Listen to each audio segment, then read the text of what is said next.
Assalamu alaikum wa rahmatullahi wa barakatuh. Welcome everyone in today's class for the first intermediate grade. Our textbook is Super Gold 2 and today we have enrichment where we're going to review the units of the third semester. Today's lesson will be presented by me, teacher Mazna Harbi, and the sign language by Mr. Saleh Al-Ujan. So let's begin. The unit that we are about to review for today is Unit 4. That calls What Can You Do There? From pages 26 until 33. So let's begin to review the units and the things that we have learned in this unit. In this unit, we began this unit by exploring different activities and by answering about what are the things that we can do in town. And we have showed different pictures about different places, including different activities of the things that we can do in town. Among them is number one, if you are a visitor, you can stay at the hotel, you can go shopping at the mall, and you can work out at the gym. Also, you can buy books at the bookstore and open an account in a bank and also buy fruits and vegetables at the supermarket.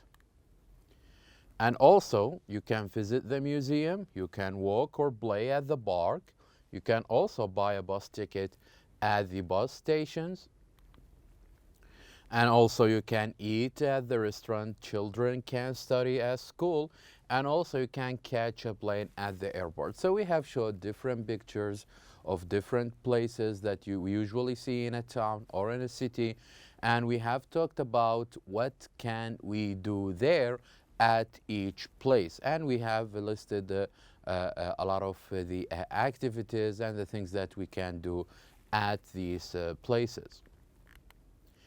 And also we have in the grammar rule, we have explained how can we use the modal verb can.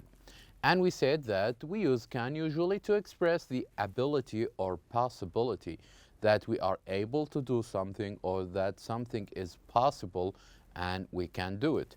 An example of ability, we said that, for example, I can speak English, but I can't speak Chinese.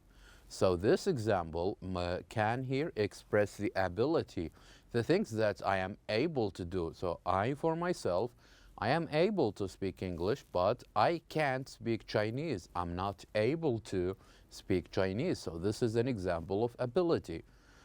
What about possibilities? So you can play golf at the resort. I can't play football today. I am studying for a test. So here we're not talking about ability, physical abilities. Here we're talking about the possibility, whether something is possible to do or impossible. For example, you can play golf at the resort. It is allowed, so it is possible. So this is why we use can. But with the other sentence, I can't play football today. I'm studying for a test. Here we're not talking about ability. Here we're talking about possibility. It's impossible for me to play because I have a test to study. So this is the difference between where we said where can we use can to express ability and to express the possibility. And also we have talked about how can we form a sentence using can. We said that we can use the modal verb can with all the subject pronouns without any change, with all these subject pronouns. And we use can and we add to it the verb as it is. We don't add anything to that verb. The same goes with the negative form. So here we have all the subject pronouns and then we use can't and then the verb without adding anything to that verb. So unlike any other rule, here in the modal verb can, we use the verb as it is with all the pronouns without changing anything or adding anything or any letter to the modal verb can. After can, we can use, as you can see here with speak, we can use the verb as it is. We don't have to add anything. So the same goes when we want to make questions. So this is how we can make question. We use can in the beginning with all the subject pronouns, and we use the verb as it is. And even with the answers, whether we answer with yes or we answer with no. The other part we have learned, which is the infinitive. We said that we use the infinitive, we use like plus the infinitive. And what do you mean by infinitive? We said that we mean by the infinitive, which is to plus verb. To plus verb. And we said this to express the things that we would like to do. For example, I, you, we, or they like to read. I like to read. So like here is the verb, is the main verb that we want to use. We add to like to read, which this one is an infinitive. We said that this one is infinitive. And we use like plus infinitive, as I said, just to express the things that we like, the things that we want to do. So here it's different than can. We said that here with like, we need to pay attention to the subject pronouns that we are using. If we are using these subject pronouns, I, you, we, they, then we don't have to add anything to the verb like. But if we are using the subject pronoun he or she, in this case here we need to add s, the s letter to like, and it will become he likes to read or she likes to read. The same goes with the negative form. If you want to make a negative form with like plus infinitive, then here we need to use don't or do with I, you, we, they, or doesn't with he or she. The same goes here as in questions. So in question again we use do, whether in negative form or in question with these pronouns I, you, we, they. And we use does with these negative, with this pronoun, whether it's he, she, or making a question in this case. So after this, after we have explained, we did answer a couple of questions about the model can. So this was the first exercise after the grammar rule to talk about the model can. We said that we now want to complete the sentences with either can or can't, and use with adding the verbs in front of each blank. And here we said that we need to pay attention whether we're talking about an ability or a possibility when we start answering. So for example, Ahmed can't come tonight. Ahmed can't come tonight. He's finishing an assignment. So here the word can't come. Does it express ability or possibility? Very good. It expresses a possibility that it's not possible at this time because he's finishing an assignment. This is why he can't come. It's not that he's not able, but it's not possible for him. And also with the same, we did follow the same strategy with the other sentences. Let's take here, for example, number 4. Mr. Sawyer can't see you now. I am afraid he's very busy. He can't see you right now. He can't see you. It's not because he's not able to. He can't see you because he is busy with other things. So here we're talking about the possibility as well. After this, here we had a very interesting exercise where I ask you to ask your classmate what they can or can't do, and we're going to write their names in the chart and take can or can't. So if you remember, I asked you to ask people around you, maybe a family member or a friend you may know, or maybe a classmate, and write down their names in this chart. After you write down their name, you can ask them a very simple question that starts with, can you? And then what do you need to finish that question with is choosing one of these activities. Choosing one of these activities. For example, can you drive? Then you write the person name that he will do, he will answer. And if he says yes, then you put a tick mark here in can. And if he says no, you put a tick mark in can't. So I remember that you had a very good time with answering that question, which is a very interesting one. After this, we went to the listening exercise where we have listened to an ad for a new town mall. And we wrote the answers, or we have answered that listening exercise with either yes or no. So we have listened to an ad, and here we have some of the information about that mall. And if that information were mentioned, then we will write yes, and if it's not mentioned, we will write no. So was the listening exercise we had last time. After this, we listened to the pronunciation of can and can't, and then we practiced it. For example, when we say, can you ride a bike? Can you ride a bike? I can ride a bike, but I can't rollerblade.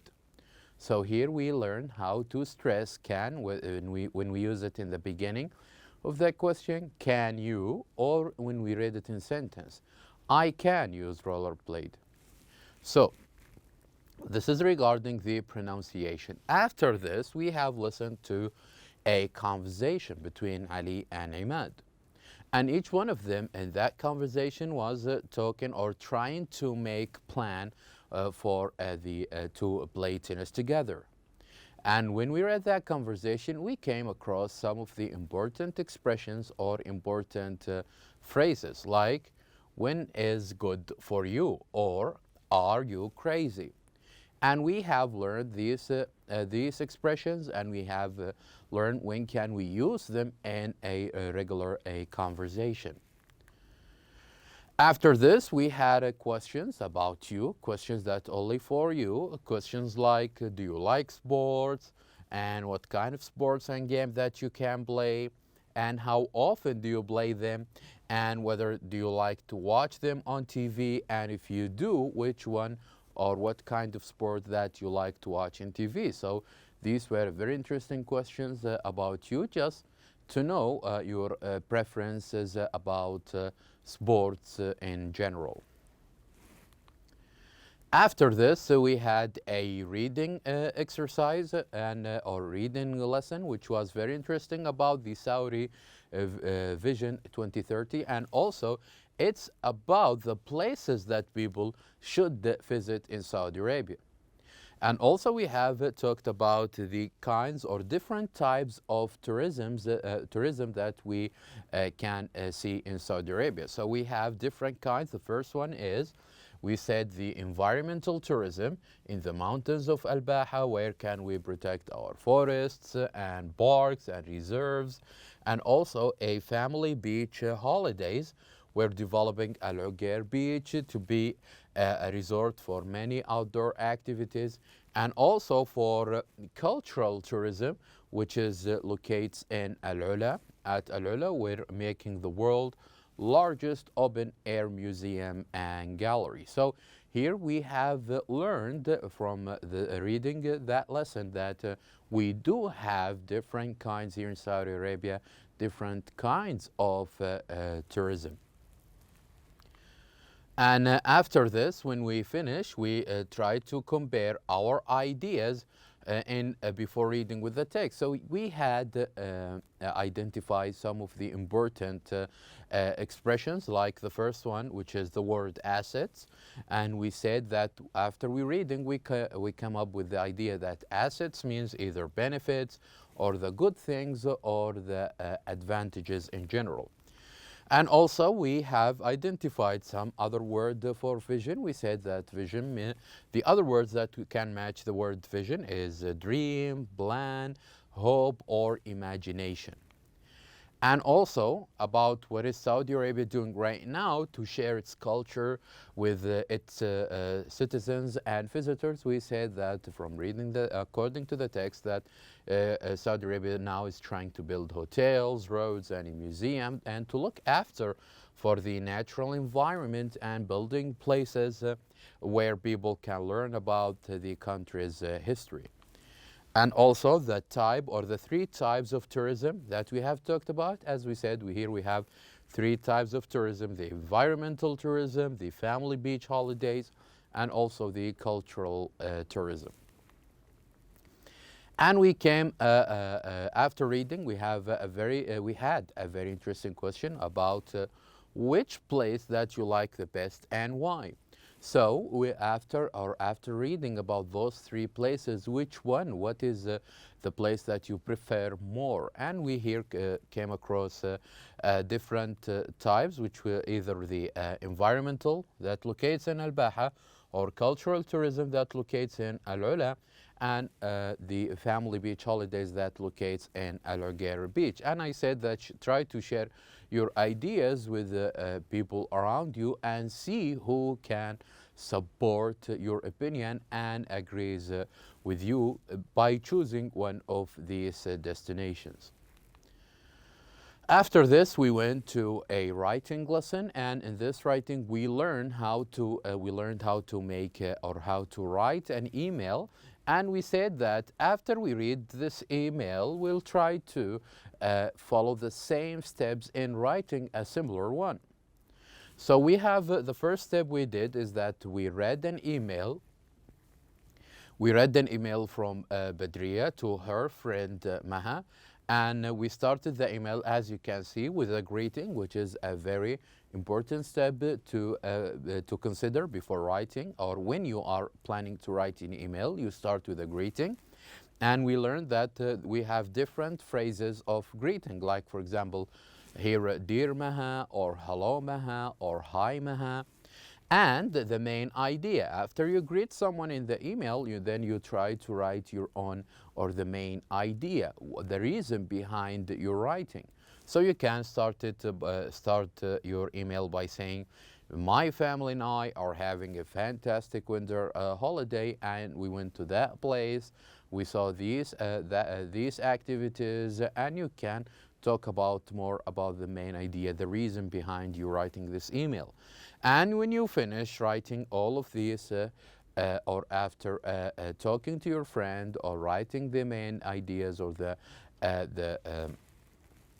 the reason behind your writing, then you can close your email. And we have learned different strategies or different phrases that we can use to end or close our email. Phrases like see you soon, or waiting for your reply, or hope to write me back, and so on. After this, we had a very interesting exercise where I asked you to trying to research another resort in your country and try to complete the chart with the notes about that resort.